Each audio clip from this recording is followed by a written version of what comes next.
sikni khowat sikni khua azing ri ria ye virthlengin khua ativot korlum tinreng nen inthuamin lai tual kan leng meilum kan ai tlang le ruam bom tu chhum jing hian sikni khowat ativin zual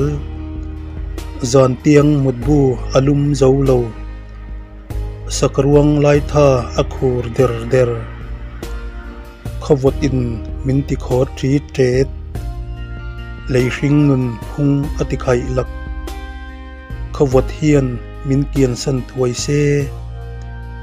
nipui thok hun ka ngak thil e hei ang sikni pui lum nuam hi awang khosum tual nikang laya nung puakin ailum ve ila nung muang ten kazimar tura